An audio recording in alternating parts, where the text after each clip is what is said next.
अस्सलाम वालेकुम students, lecture number 20 fluid mechanics 1 can 2103 में जो हमारा आज का प्रॉब्लम है ये दर हकीकत एक टिपिकल एप्लीकेशन है बर्नौलीज इक्वेशन की। इससे मिलते जुलते कुछ प्रॉब्लम्स हम एनर्जी बैलेंस में अपने लास्ट सेमेस्टर में ऑलरेडी कर चुके हैं। तो जहाँ जहाँ आपके पास कोई पंपिंग सिस्टम्स मौजूद हैं, जहाँ पर आपको कोई फ्लूइड्स आपके कोई हाइट्स पर ट्रैवल कर रहे हैं, लामहला आपको वहाँ पर जो है बर्नौलीज इक्वेशन आपको अप्लाई करनी पड़ेगी ताकि आप जो है प्रॉपरली जो आपकी एनर्जी सिस्टम के अंदर मौजूद है उसको आप बैलेंस कर सकें, तो अननोन वैल्यूज़ आप उसको कैलकुलेट कर सकें। अच्छा जी, अब हमारे पास जो सवाल है कि हमारे पास in the equipment shown above, a pump draws a solution of specific gravity 1.84 from a storage tank through a 3-inch Schedule 40 steel pipe. The efficiency of the pump is 60%. The velocity in the suction line is 3 feet per second. The pump discharges through a 2-inch Schedule 40 pipe to an overhead tank. The end of the discharge pipe is 50 feet above the level of the solution in the feed tank. Friction losses in the entire piping system are 10 feet pound force over pound mass. That means 29.9 joules per kg. What pressure must the pump develop? What is the power of the pump? जी, अब क्या है कि आपके पास यहाँ पर एक जो है सॉल्यूशन है, इस टैंक में स्टोरेज टैंक है और जो सॉल्यूशन आपके पास इस स्टोरेज टैंक के अंदर स्टोर किया गया है उसकी स्पेसिफिक ग्रेविटी जो है 1.84 है। ये हमारे पास एक पंप है और यहाँ पे एक सक्शन पाइप है। इस पाइप का जो डायमीटर है वो 3 इंचेस है और ये शेड्यूल 40 जो है आपके पास पंप है। अब आपको ये जो पंप है जो डिस्चार्ज कर रहा है through a 2 inch dia pipe, schedule 40 2 inch dia pipe से ये डिस्चार्ज कर रहा है और आपको पास एक ओवरहेड टैंक है, इसके अंदर ये डिस्चार्ज कर रहा है। जो हाइट है आपकी यानी कि level of the storage tank surface from the surface of the storage tank to the discharge जो है वो आपके पास तकरीबन 50 फीट के करीब हाइट है।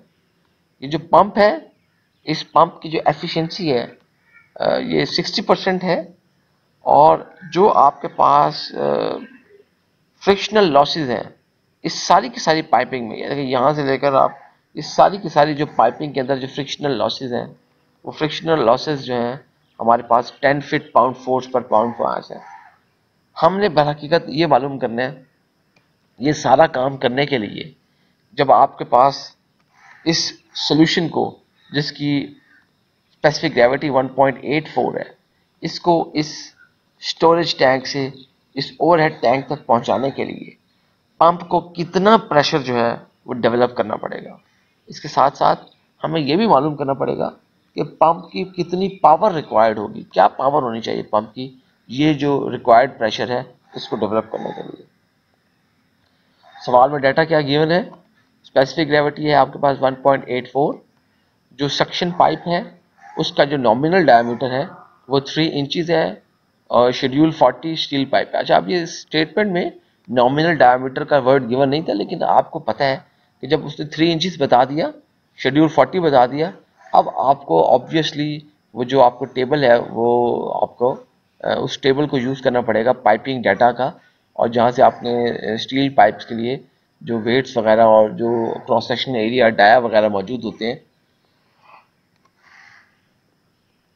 आपको वहाँ से वो टेबल से यूज़ करना पड़ेगा। इसीलिए हमने लिखा कि सेक्शन पाइप का ये नॉमिनल डायमीटर है। इसी तरह जो डिस्चार्ज पाइप है उसका जो नॉमिनल डायमीटर है वो 2 इंचेस, शेड्यूल 40 वो भी स्टील पाइप है। जो पंप की एफिशिएंसी है उसको लिख दिया हमने ईटा पंप इज इक्वल टू 60%। जो वेलोसिटी है सक्शन पाइप के अंदर ये गिवन है, वेलोसिटी आपकी इस सक्शन पाइप के अंदर जो 3 इंच डाया का जो पाइप है उसके अंदर जो सक्शन की जो वेलोसिटी है, जिस वेलोसिटी से फ्लूइड फ्लो कर रहा है उसकी जो वेलोसिटी है वो 3 फीट पर सेकेंड है। फ्रिक्शनल लॉसेस हैं आपके एंटायर पाइपिंग सिस्टम में, यहाँ पे मैंने पंपिंग सिस्टम लिखा हुआ है लेकिन ये दर हकीकत पाइपिंग सिस्टम होना चाहिए। तो ये आपके पास जो पाइपिंग सिस्टम है उसके अंदर वो तकरीबन 10 फीट पाउंड फोर्स पर पाउंड मास है। जो पंप प्रेशर है रिक्वायर्ड वो हमने मालूम करना है, इस तरह रिक्वायर्ड पंप पावर हमने मालूम करना है। अच्छा मैं क्या करता हूँ, एक दफ़ा दोबारा मैंने ये डायग्राम ड्रॉ की है। उस डायग्राम ड्रॉ करने के बाद मैंने क्या किया है, दर हकीकत 2 पॉइंट्स सेट कर दिए। I have taken point A on the surface of this storage tank, or point B is at the discharge of the pipe which is discharging the solution into the overhead tank। हमने ये 2 points choose कर लिए हैं, ये A है और ये B है। जब ये 2 पॉइंट्स चूज कर दिए हैं, मैं उसको साथ में थोड़ी सी कहानी लिख दी है कि पॉइंट A जो है वो सरफेस ऑफ जो सोल्यूशन है इन द स्टोरेज टैंक, और जो पॉइंट बी है वो डिस्चार्ज है 2 इंच पाइप का। अच्छा अब हमने जो टेबल है आपके पास dimensions, capacities and weights of standard steel pipe का, उस टेबल से हमने क्या किया कि इनसाइड डायमीटर सेक्शन पाइप का वो निकाल लिया। इनसाइड डायमीटर सेक्शन पाइप का है 3.068 इंचेस, और जो इनसाइड क्रॉस सेक्शनल एरिया है सेक्शन पाइप का उसको मैं लिख रहा हूँ A subscript A which will be 0.05130 feet square। इसी तरह inside diameter of discharge pipe is equal to 2.067 inches। inside cross sectional area of the discharge pipe is equal to AB is equal to 0.02330 feet square। ये जो values हैं हमने nominal diameter, यहाँ पर 3 inch nominal diameter के against हमें inside diameter और inside cross sectional area note कर दिया है, और यहाँ पर आपके पास 2 इंचेस नॉमिनल डायमीटर के अगेंस्ट आपने जो है 2.067 इंच और 0.02330 आपने फिट स्क्वायर इसका एरिया निकाल लिया। अच्छा जी, अब हमने जो है रेफरेंस अगर हम लेते हैं, बेसिकली रेफरेंस एक है एक डाटम प्लेन। डाटम प्लेन क्या है आपके पास, बेसिकली डाटम प्लेन हम ये कह रहे हैं कि आपकी जो रेफरेंस लाइन होती है तो वो जो है आप उसको बात कर रहे हैं, वो हमने यहाँ पर एक रेफरेंस जो लाइन है दर हकीकत वो ले लिया है कि आपके पास जो सरफेस है, आपके पास वो जो surface of the storage tank है, इसको हमने जनाब डाटम प्लेन कंसिडर कर लिया है। और उस वक्त जब आपने ये डाटम प्लेन कंसिडर कर लिया हो, अब आपके पास यहाँ से ये रेफरेंस एक लाइन है जिससे आप सारी हाइट्स को मेजर कर रहे हैं। इससे ये पता चलता है कि आपके पास जो ZA है वो 0 है, और जब आपके यहाँ से लेकर यहाँ तक ZB तक जो डिस्टेंस होगा वो आपका 50 फीट होगा, यानी कि ZA 0 फीट है और ZB जो है आपके पास 50 फीट है।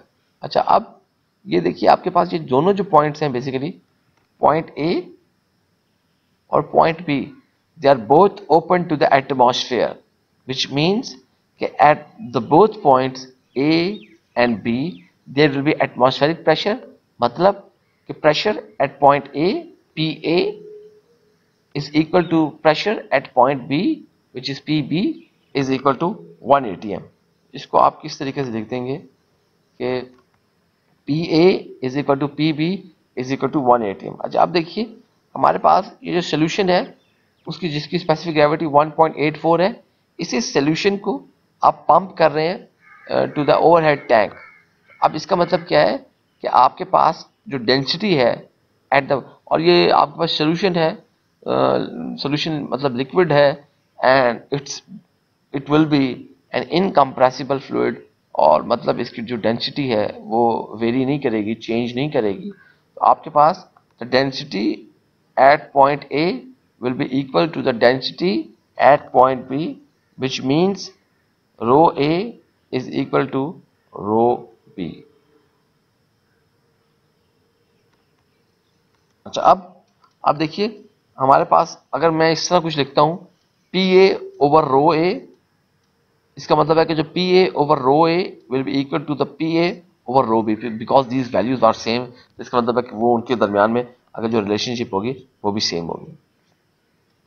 अच्छा अब अगर देखिए कि आपके पास ये जो वेलोसिटी है at this point, velocity at this point, अब क्योंकि ये जो स्टोरेज टैंक है इसका बहुत बड़ा डायमीटर है और जो इसका सक्शन पाइप है उसका डायमीटर बहुत छोटा है जहां से इसका फ्लूइड जा रहा है। अब इस वजह से जो इसकी जो वेलोसिटी एट दिस पॉइंट होगी वो बहुत ज़्यादा कंपैरेटिवली स्मॉल होगी as compare to the velocity in this point. इस वजह से हम वी ए जो है उसको हम ले लेंगे कि ये ऑलमोस्ट 0 फीट पर सेकेंड आपकी जो वेलोसिटी है। अच्छा, अब ज़रा गौर कीजिए, हमारे पास इस सवाल में गिवन है कि आपके पास ये जो वेलोसिटी है सक्शन पाइप के अंदर वो है 3 फीट पर सेकेंड। अब हमारे पास जो डिस्चार्ज पाइप है उसकी वेलोसिटी हमें नहीं पता, डिस्चार्ज पाइप की वेलोसिटी नहीं पता। अब गौर करें, हमारे पास यहाँ पे कोई वॉल्यूमेट्रिक फ्लो रेट गिवन नहीं है, वॉल्यूमेट्रिक फ्लो रेट गिवन नहीं है, जिसकी वजह से हम यहाँ से वेलोसिटी नहीं, हम एरिया तो है हमारे पास लेकिन वॉल्यूमेट्रिक फ्लो रेट कोई मैच फ्लो रेट्स वगैरह नहीं है, हम यहाँ से एरिया नहीं निकाल सकते, हमें वेलोसिटी फाइंड आउट करनी पड़ेगी। ये वेलोसिटी हमें मालूम है, ये वेलोसिटी हमें मालूम नहीं है। इसका मतलब क्या है कि आपके पास जो है हमें यहाँ पर हम कोई कॉन्टीन्यूटी इक्वेशन जो है हम लगा सकते हैं। तो कॉन्टीन्यूटी इक्वेशन लगाकर हमारे पास ये जो इन्फॉर्मेशन है हम इस कॉन्टीन्यूटी इक्वेशन को लगाकर हम यहाँ सर जो है अपना velocity in of the solution in 2 inch nominal pipe dia हम वो फाइंड आउट कर लेंगे। तो हम किस तरीके से हम जो अपनी इक्वेशन है वो उसको फिट कर रहे हैं। अच्छा जी, अब क्या है कि आपके वेलोसिटी जो है सक्शन पाइप में 3 फीट पर सेकेंड है, लेकिन हमने वेलोसिटी जो है वो पंप डिस्चार्ज पाइप में मालूम करनी है। हम कॉन्टीन्यूटी इक्वेशन लगा रहे हैं और ये जो कॉन्टीन्यूटी इक्वेशन लगा रहे हैं इसको हम पंप के अक्रॉस लगाएंगे। ये देखिए, मैं कॉन्टीन्यूटी इक्वेशन को पंप के इस यहाँ पे मैं लगा रहा हूँ क्योंकि सारे के सारे पाइप में आपके पास जो वेलोसिटी है वो डिस्चार्ज वेलोसिटी होगी, तो हमें जस्ट इस इतने हिस्से के अंदर आपको कॉन्टीन्यूटी इक्वेशन लगवानी है। अच्छा, फॉर कॉन्टीन्यूटी इक्वेशन मैं क्या कह रहा हूँ, मैं इस वेलोसिटी को भी हमने वी ए बेसिकली ये लिया है, लेकिन फॉर द कॉन्टीन्यूटी इक्वेशन जो ये सक्शन वेलोसिटी है यानी कि जो वी ए जो यहाँ पे सक्शन वेलोसिटी है 3 फीट पर सेकेंड, इसको भी मैं वी ए कह रहा हूँ। आप इसको कोई और नाम भी दे सकते हैं, जस्ट उसको जो है V1 भी नाम दे सकते हैं, इट्स अप टू यू। तो मैं इसको यहाँ पर जो है इसको भी मैं VA ही कह रहा हूँ। अच्छा जी, उसको थोड़ा डिफरेंट करने के लिए मैंने VA को इटैलिक में लिखा है, थोड़ा सा उसको स्लांटिंग में लिखा है। तो VA आपके पास जो है 3 फीट पर सेकेंड है और ये जो 3 फीट पर सेकेंड की जो वैल्यू है इसको सिर्फ आप कॉन्टीन्यूटी इक्वेशन के अंदर आप यूज कर रहे हैं। अब हमें पता है कि कॉन्टीन्यूटी इक्वेशन क्या है, कॉन्टीन्यूटी इक्वेशन है ρ1 V1 A1 is equal to ρ2 V2 A2। हमारे पास ये कॉन्टीन्यूटी इक्वेशन मैंने अप्लाई कर दी। इसका मतलब है कि ये आपके टिपिकल कॉन्टीन्यूटी इक्वेशन होती है, इसको जब आप पंप पे अप्लाई करते हैं, around the pump piping system पे अप्लाई करते हैं, then you will get rho A V A is equal to rho B V B A B. हमें अब पता है कि जो रो ए है वो रो बी के बराबर है, इज इक्वल टू रो है। ये दोनों जो वैल्यूज हैं ये आपकी कट जाएंगी। इस तरह डेंसिटीज को अगर आप इस इक्वेशन में से ओमिट कर दें, आपके पास एक सिंप्लीफाइड जो है आपके पास कॉन्टिन्यूटी इक्वेशन बच जाएगी, which will be V A is equal to V B A B. अच्छा, अब देखिए इसमें से अब आप जो है वी बी की वैल्यू फाइंड आउट इजीली कर सकते हैं, which will be V A multiply by A divided by A B. जब आपने इसको करना है तो अब आपने यहाँ पर वी ए की वैल्यू 3 फीट पर सेकेंड, ए की value 0.05130 feet square, A B की वैल्यू आपके 0.02330 फीट स्क्वायर। फीट स्क्वायर से कट गया, तो आपके पास जो वी बी की वैल्यू है वो फीट पर सेकेंड में 6.6052 फीट पर सेकेंड आपके पास आ जाएगी। अच्छा जी, हमने अब जो डिस्चार्ज वेलोसिटी थी जो आपके पास पंप के डिस्चार्ज पाइप में जो वेलोसिटी है हमें मालूम नहीं थी, हमने वो वेलोसिटी मालूम कर ली है, विच विल बी 6.6052। अच्छा, अब जो है हम बेसिकली इस सिस्टम के ऊपर जो है बर्नौलीज इक्वेशन हम लगाते हैं ताकि हमारे पास जो है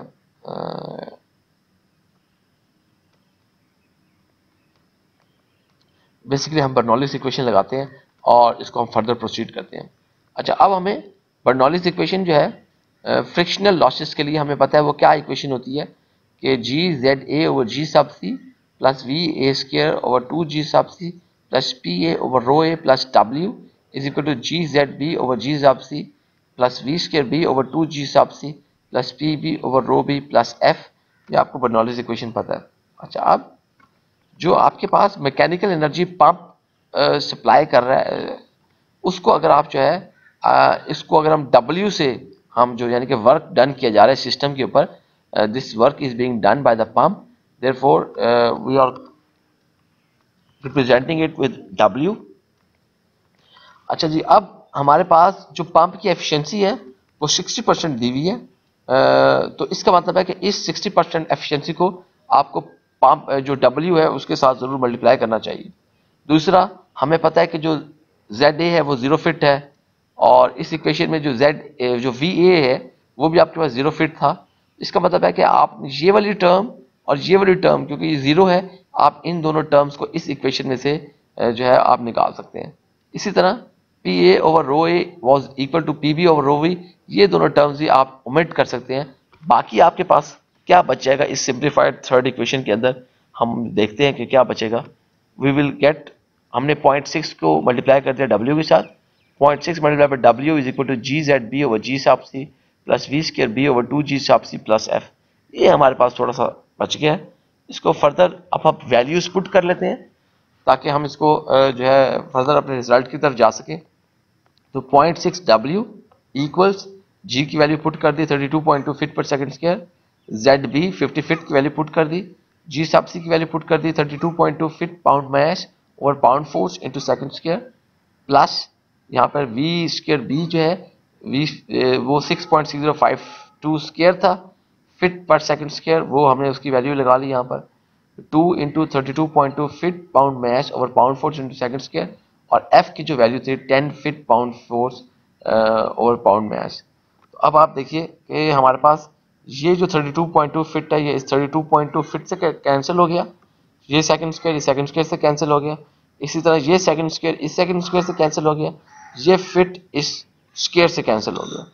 अब आपके पास देखते हैं कि बच क्या रहा है। तो बच ये रहा है 0.6 W इक्वल्स, इनको जो आपने इस वाली टर्म को सॉल्व किया you get 50 feet into pound force over pound mass, plus अब आपने इस टर्म्स को जब किया you get 0.6775 feet pound force over pound mass, और जब आपने इसको किया plus 10 feet into pound force over pound mass.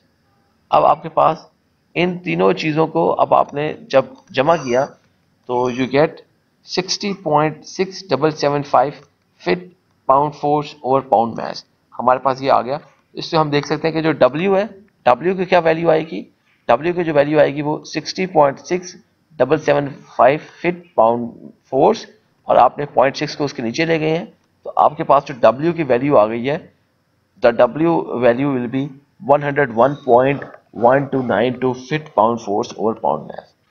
तो बेसिकली हमने क्या किया है कि हमने इस इक्वेशन की मदद से, बर्नौलीज इक्वेशन की मदद से, हमने एक्चुअली जो वर्क डन किया जा रहा है आपके पास, आपको पता है कि पंप लगा हुआ था, वो जो पंप वो वर्क कर रहा होगा आपके सिस्टम के ऊपर, यानी कि वो आपके स्टोरेज टैंक से जो 1.84 स्पेसिफिक ग्रेविटी वाले सोल्यूशन को ओवरहेड टैंक तक पहुंचा रहा है। उस पहुंचाने के अमल में उसने जो काम किया, जो वर्क डन किया, हमने उसको कैलकुलेट कर लिया है, और आगे हम फर्दर प्रोसीड करते हैं। लेकिन हमारे सवाल में हमने मालूम ये करना था कि what was the pressure developed by the pump और what was the actual power of the pump. तो इस प्रेशर डेवलप करने के लिए, पंप के लिए, तो उसके लिए भी आपको दोबारा से मैं खाली पंप के ऊपर, सिर्फ पूरे सिस्टम के ऊपर नहीं, अब क्योंकि आप मालूम करना चाहते हैं कि what was the pressure developed by the pump, अब मैं क्या कर रहा हूं, मैं दोबारा से एक बर्नौलीज इक्वेशन अप्लाई करूंगा सिर्फ across this pump. Now I will again apply the Bernoulli's equation only across this pump. तो फिर हम देखते हैं कि आपके पास चीजें क्या आती हैं। तो मैंने जब उसको बर्नौलीज इक्वेशन को विद फ्रिक्शनल लॉसेस मैंने इसको लगाया, फिर आपके पास वही Bernoulli's equation G Z A over G sub C plus P C A over 2 G sub C plus P A over rho A plus W is equal to G Z B over G sub C plus V square B over 2 G sub C plus P B over rho B is plus F. ये आपकी Bernoulli's equation आ गई है। अब आपने Bernoulli's equation apply की है तो उसकी छोटी सी पिक्चर हमने ड्रॉ कर दी है। अब आपने बेसिकली दो पॉइंट्स ले लिए कि आपके पास जो पॉइंट ए है ये इस पंप की सक्शन पाइप में है, पॉइंट बी जो है वो पंप के सक्शन डिस्चार्ज पाइप में है। तो हमने इसको ले लिया। इसका मकसद है कि अब आप एज्यूम ये कर रहे हैं क्योंकि हमारे पास बेसिकली कोई डिफरेंसेस नहीं है, कोई डाटम लाइन वगैरह मेंशन नहीं की हुई। हम ये एज्यूम कर रहे हैं कि ये जो थोड़ा बहुत हाइट का डिस्टेंस है ये यानी कि जेड ए और जेड बी के दरमियान में, ये पॉइंट ए और पॉइंट बी के दरमियान में जो थोड़ा बहुत हाइट का डिफरेंस है, इस हाइट के डिफरेंस को हम जो है इग्नोर कर रहे हैं and we are resuming that the Z A will be equal to Z B. अच्छा, अब आपके पास देखिए जब जेड ए और जेड बी इक्वल है तो आप जो है ये वाली टर्म और इस वाली टर्म को आप आपस में जो है एलिमिनेट कर सकते हैं और तो आपके पास जो है इसी तरह एलिमिनेट कर सकते हैं। तो फिर आपके पास ये देखिए बेसिकली जो रो ए था वो rho B, same liquid is being pumped through this pump और आपके पास इनकम्प्रेसिबल है। तो आपके पास यहाँ पे जो रो ए है वो रो बी के बराबर होगी। That means the rho A can be cancelled with rho B. तो आप उसको भी जो है, अब आपके पास जो इक्वेशन है हम उसको फर्दर प्रोसीड करते हैं क्या होगा। इसी तरह देखिए कि आपके पास जो स्पेसिफिक ग्रेविटी होती है, स्पेसिफिक ग्रेविटी आपकी किसी लिक्विड की होती है density of the liquid divided by density of the water. इसका मतलब है कि डेंसिटी ऑफ द लिक्विड क्या होगी, density of the liquid will be equal to specific gravity of the liquid multiplied by density of the water. अब हमारे पास यहाँ पर जो स्पेसिफिक ग्रेविटी गिवन है सोल्यूशन की which is actually liquid is 1.84। हम फिर इसकी डेंसिटी ऑफ द सोल्यूशन कैसे फाइंड आउट करेंगे, which will be 1.84 multiply by 62.4 pound mass per cubic feet. तो आपके पास जो डेंसिटी ऑफ द सोल्यूशन है वो आ जाएगी 114.816 पाउंड मास पर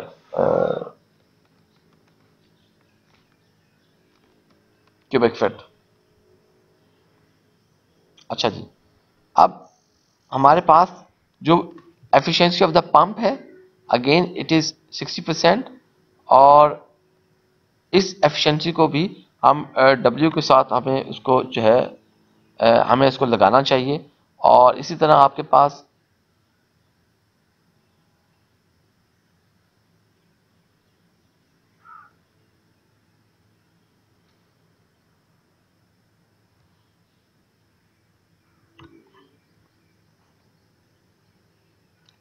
अच्छा जी, और एंड जो फ्रिक्शनल लॉसेस हैं, अच्छा गौर कीजिएगा जो फ्रिक्शनल लॉसेस हैं हमारे पास वो 10 फीट पाउंड फोर्स पर पाउंड मास वो एंटायर पाइपिंग सिस्टम में थे। वो जो फ्रिक्शनल लॉसेस थे हमारे पास वो एंटायर पाइपिंग सिस्टम में थे। ये क्योंकि हम छोटा सा टुकड़ा यहाँ पे कंसिडर कर रहे हैं, थोड़ा सा टुकड़ा यहाँ पे कंसिडर कर रहे हैं।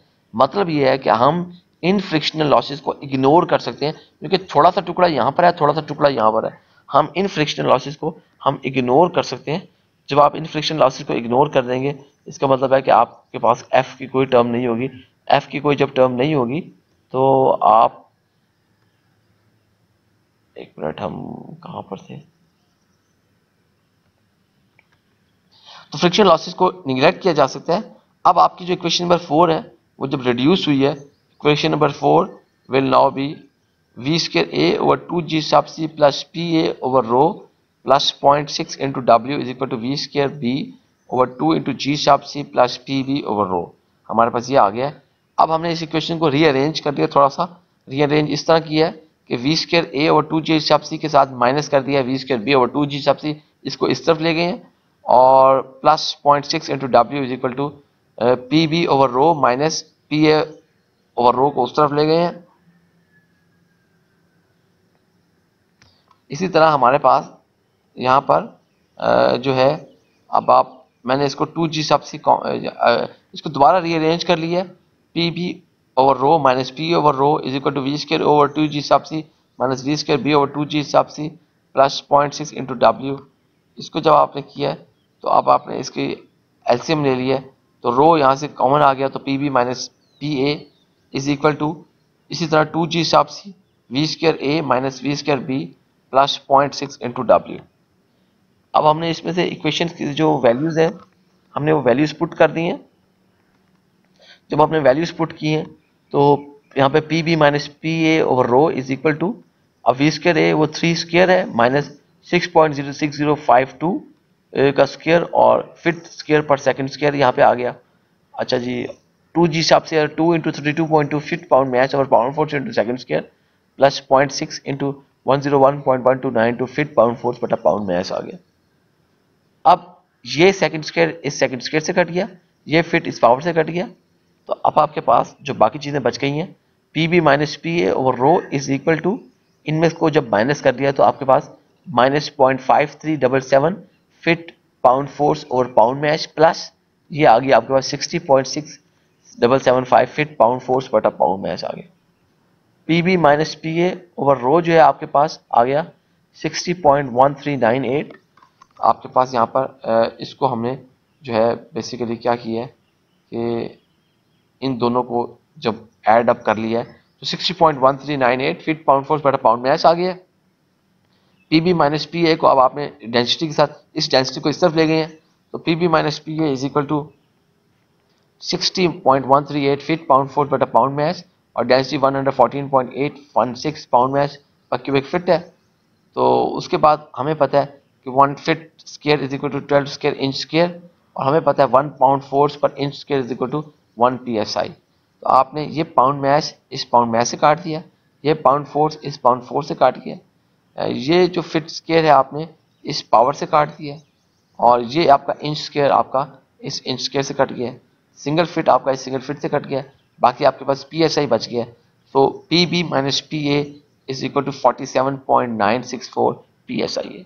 ये हमने जो प्रेशर होगा यानी कि ये प्रेशर आपका पंप को डेवलप करना पड़ेगा, तभी आपके पास जो है वो फ्लूइड है वो वहाँ तक जो है आप सोल्यूशन को ओवरहेड टैंक तक आप लेके जा सकते हैं। फर्दर देखते हैं जी, हमें पता है कि जो मैश फ्लो रेट होता है किसी भी लिक्विड का वो होता है volumetric flow rate multiply by density.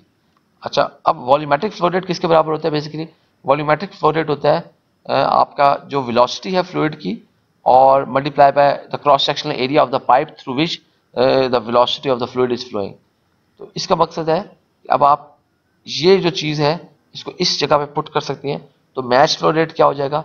Match flow rate हो जाएगा velocity of the fluid multiply by area cross sectional area of the pipe through which this fluid is flowing multiply by density. तो mass flow rate जो है आपके पास वो जब आप निकालेंगे 3 फीट पर सेकेंड इंटू, ये आपने सारी वैल्यूज पुट कर दी तो आपके पास जो मैच फ्लो रेट आ गया 17.67 पाउंड मैच पर सेकेंड आ गया। अच्छा, आपको याद होगा हमने लास्ट वीक में न्यूमेरिकल किया था जिसमें हमने देखा था कि आपके पास जो मैच फ्लो रेट है बेसिकली वो कांस्टेंट रहता है, पाइप की डाया वगैरह चेंज होने से आपके मैच फ्लो रेट पर कोई असर नहीं पड़ता। हाँ, आप अगर ये हमने जैसे मैच फ्लो रेट निकाला है, हमने यहाँ पे वेलोसिटी और जो एरिया था वो हमने जो है पाइप जो ए साइड है सक्शन साइड है उसका यूज किया था। अगर आप डिस्चार्ज साइड वाली ये दोनों वैल्यूज भी यूज करते यानी कि आप एरिया यूज करते ऑफ द पाइप बी जो कि 2 फीट आपके पास 2 इंचेस नॉमिनल डाया वाला था और उसकी वेलोसिटी जो 6.6052 यूज करते तो भी आपके पास यही मैच फ्लो रेट आएगा, because the match flow rate does not depend on the diameter of the pipe. इस वजह से आपके पास वो चीज ये सेम ही आएगी। अब हम पावर रिक्वायर्ड मालूम कर रहे हैं पंप के लिए। अच्छा, अब पावर रिक्वायर्ड मालूम करने के लिए बेसिकली हम एक फॉर्मूला यूज करेंगे कि जो एक्चुअल पावर आपके पंप पी के ऊपर होगी, दर हकीकत ये प्रोडक्ट होती है work done multiply by the match flow rate. क्यों मैच फ्लो रेट के ऊपर? कि आपके पास जो जितना मैच वो वर्क के साथ वो बेसिकली वो लग रहा है उसी को आपने जो है वो पावर की सूरत में आप उसको कैलकुलेट कर रहे हैं। तो आपके पास हमने अब वर्क की आपके पास ये वैल्यू मौजूद है 101.1292 फिट्स इंटू पाउंड फोर्स बटा पाउंड मैच और हमारे पास ये मैच फ्लो रेट की वैल्यू गिवन है 17.67 पाउंड मैच पर सेकेंड। तो आपके पास कन्वर्जन होती है 550 फिट पाउंड फोर्स पर सेकेंड। 550 फिट पाउंड फोर्स पर second is equal to 1 horse power. Feet pound force से कट गया, सेकंड आपका सेकंड से कट गया, पाउंड मैस आपका पाउंड मैस से कट गया। तो आपके पास जो पावर है 3.249 हॉर्स पावर बच गई है। इसका मतलब है कि आपके पास जो ये सिस्टम है तकरीबन 48 psi, ये जनाब अली इसको पंप को प्रेशर डेवलप करना पड़ेगा और जो पावर होगी this will be 3.2949. So this was the application of especially Bernoulli's equation and continuity equation for a system in which we want to pump the solution of specific gravity 1.84 from a storage tank, a large storage tank, to an overhead tank. The video of this lecture is available on ocw.kfueit.edu.pk. Also, this video is available on the YouTube. Additionally, the link for this video has also been shared on your LMS. ये solution भी आपका available है इसके साथ. Please watch the video. Please go through the solution. If you have any problems, if you have any questions, do not hesitate to ask me. आप मुझे email कर सकते हैं, उसके अलावा आप मुझे व्हाट्सएप पे टेक्स्ट मैसेज भी कर सकते हैं। इंशाल्लाह जी लाइव सेशन में मुलाकात होगी। अल्लाह हाफ़िज़।